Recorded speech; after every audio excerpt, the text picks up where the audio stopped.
Let me put one thing to emphasize what both have said. To be consistent is to change often when facts disclose themselves better. And it is to that extent that I welcome all members of National Assembly and senators who are able to see where they went wrong. There is nothing wrong in having made a mistake before. That is the good thing. You learn from your mistake. Those who never venture to enterprise will never learn, because you only learn from your mistakes. The problem is failure to remedy those mistakes. At the apex of leadership of this administration, we have failed to learn from our mistakes. That's the reason why every day an issue of livestock is not being handled by the cabinet secretary in charge of livestock, but it's being handled by the president. Yeah, the president. An issue about public health is not being handled by the cabinet secretary in charge of health. That tells you something. And it's something that needs to be remedied right now. And we have said this. We want President Dr. William Samoei Ruto to succeed for the remainder of his term in office, because we put him in office. His failure will be our failure. But if he doesn't want to succeed, then we must verily also help them to exit. And that must be done. Okay. Dr. Makali.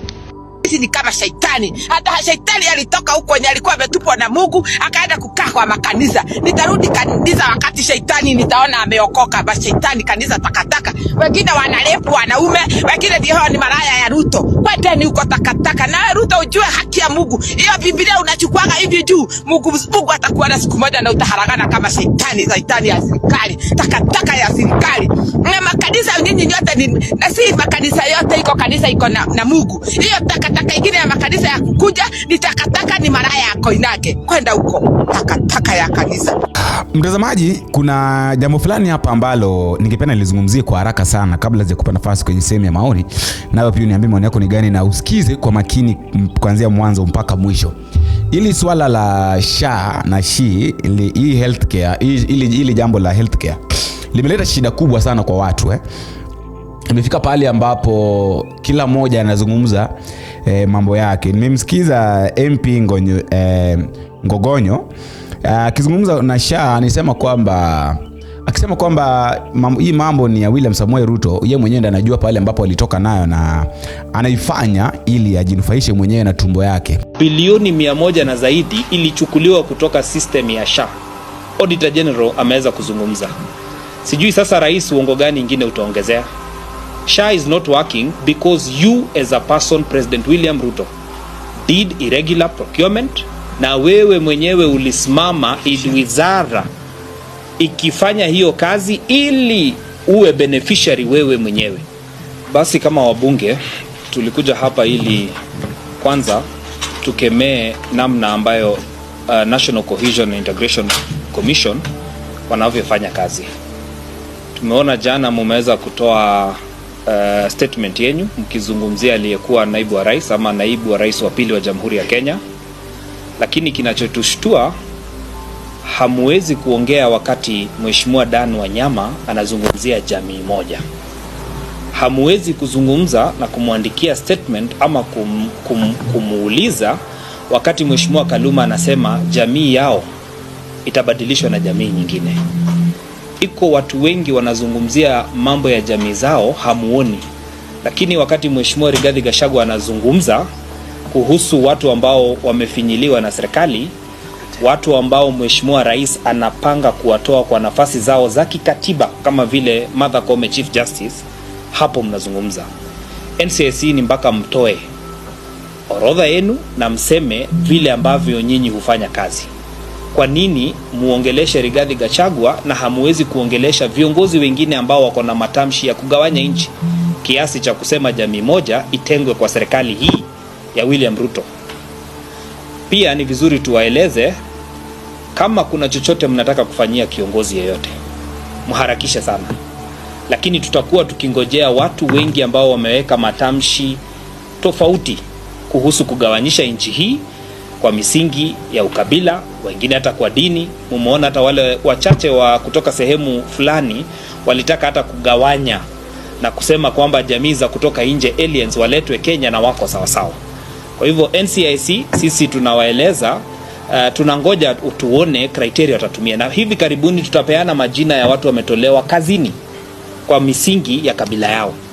Kwa wiki zingine 2 tutatoa hayo majina, ndio watueleze, na tutawaandikia barua rasmi watueleze kwa nini hawazungumzi wakati watu wanalengwa kwa sababu ya misingi ya ukabila. Nikimalizia, leo ni dhahiri shahiri Mheshimiwa Rais na serikali yake na Wizara ya Afya wamekiuka katiba, wamehujumu idara ya afya, na walifanya kutenda ambaye ilikuwa ina ukora ndani yake, haikuwa sawasawa. Pia imeonekana bilioni 100 na zaidi ilichukuliwa kutoka system ya SHA. Auditor General ameweza kuzungumza. Sijui sasa rais uongo gani ingine utaongezea. SHA is not working because you as a person, President William Ruto, did irregular procurement, na wewe mwenyewe ulisimama ili wizara ikifanya hiyo kazi ili uwe beneficiary wewe mwenyewe.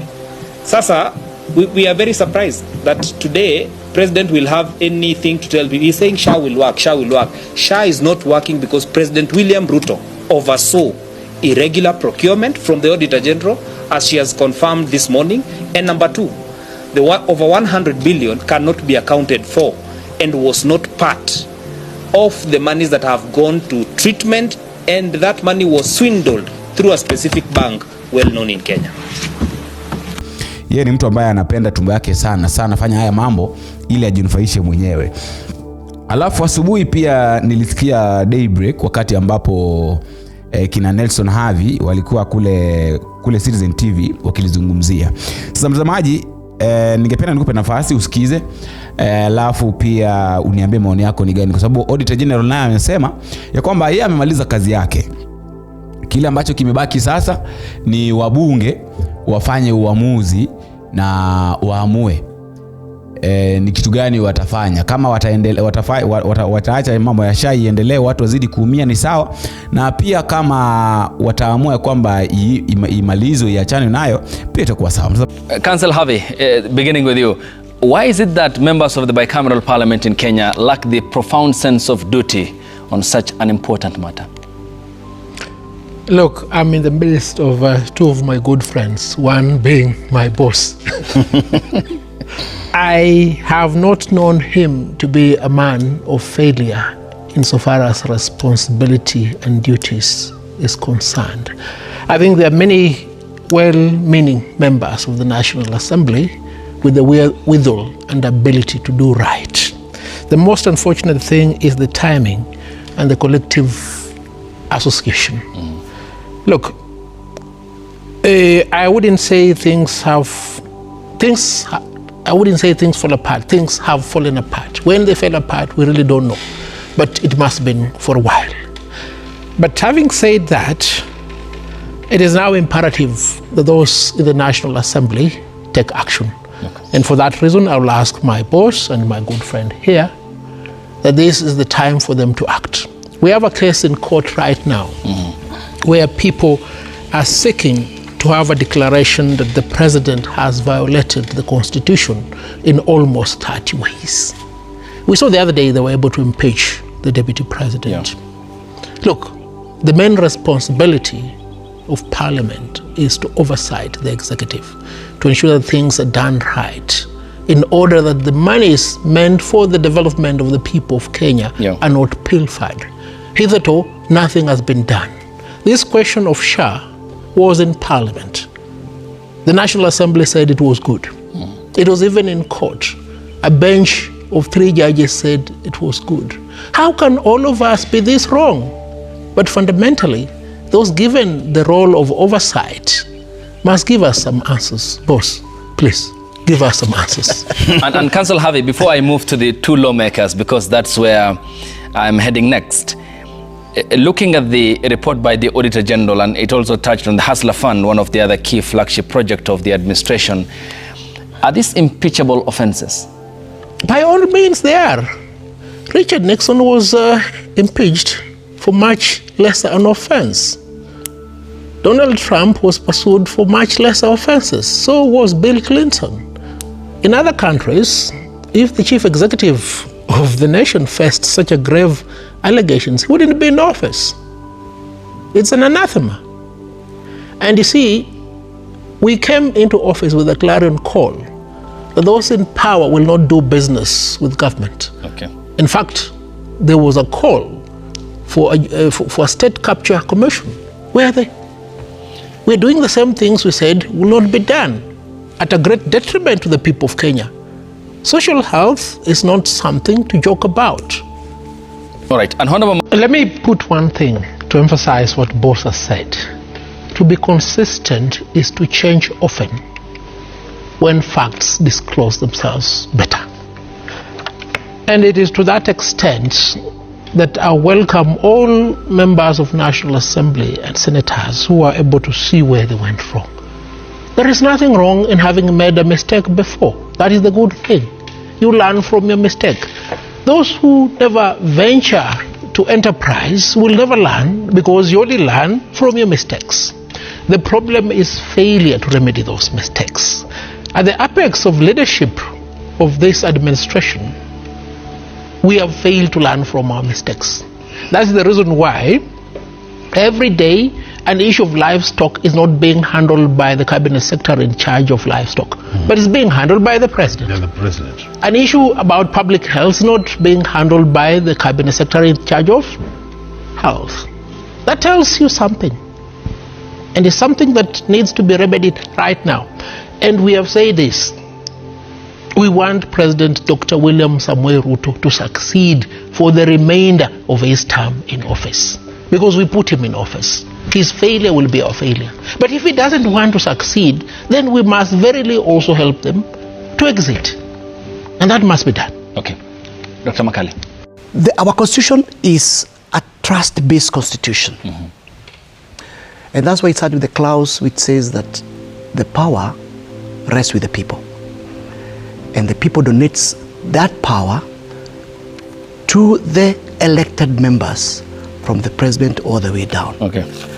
Now, when you're given responsibilities and the tools of power on principles of trust, and then you abuse that trust, and because the auditor's report, one of the things it brings up is it gives us what we call a litmus test on how the government is managing the public money in trust. Okay. In the court of public opinion, the verdict is always out there. Which is? So, what I'm trying to say, long and short, take this case of SHA. It was an executive-driven project. It's a Kenya Kwanza-driven project, and here comes that it has come out clear, and I think I've said this in this forum. Yeah. That the SHA was never meant to be a social health system.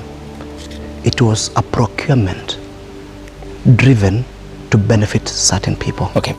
Now, but to finish my point, yes. So what I'm trying to say long and short is that sometimes we may downplay the report of the Auditor General, okay. But the fact that the things which we've been hammering in this studio, yes. that SHA was meant to benefit a certain number of people, not the Kenyans, has come, we are not being vindicated. Okay.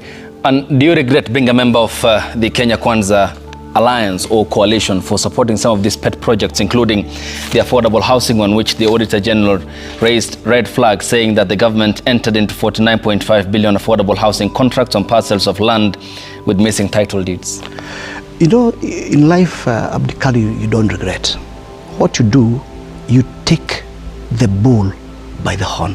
Remember, I'm a member of Parliament, and my role is to oversight and to represent. And that's why I've always been candid to raise certain issues here and outside on where the Kenya Kwanza government falters. Okay. And this is one of the, I've raised this in this studio before, and I said SHA in fact should be disbanded. Okay. And people need to get back their money. Thank you. And go back to NHIF. Okay. We'll talk. Program is contentious everywhere in the world. There's no country that I know of which has implemented universal health coverage without issues around it, either political, people who feel it should not be implemented, especially in developed democracies, or it is issues around how to implement it. But again, as a country, I think in manifestos of major political parties, we promised universal health coverage. But we must implement it properly. The issues around SHA is not that SHA is not right. It is the good thing, it's the right thing to do, but the issues around it is, are we doing it properly? So this is the question that we need to do. So what am I going to do from the Treasury perspective? From the Treasury, I'm going to insist on rationalization of our budget to put money where it is needed. I just want to tell Senator Luale that it is the Treasury has supported SHA. It's not true that we haven't supported. Even in the current supplementary 2, we have allocation of 6 billion to support SHA, 3 billion to support primary health care, and another 3 billion to support critical care, health care. By the way, it may interest members to understand also from the information I have is that the critical health care was not being provided under NHIF. But under SHA, the government has insisted we must provide it. And we must make resources available. We will, apart from the deductions from members, which is basically insurance, it is not actually expenditure. The money that is collected from Kenyans, if you take the best case scenario that no Kenyan falls sick, that money should not be spent, it should remain there. So it's not an expenditure. That is why when you look at our fiscal framework, we have removed the SHA allocation, the 73 billion, from the fiscal framework because it is not an expenditure. But the government must also put in money to support healthcare in the country. So you will see in the budget our allocation to support this health program because it is critical. We must do it. And I hope and I believe that the line ministry will do justice to Kenyans by making this system work, make it more efficient and make it more accountable. The problems which are there were bound also to be there because any new thing must have challenges. But those challenges must be dealt with within a period of time so that the system works. We cannot afford to lose this. We cannot afford to lose this system. This system is the best for this country, especially with these challenges around some of the health programs that were being supported by USAID. We need a system that caters for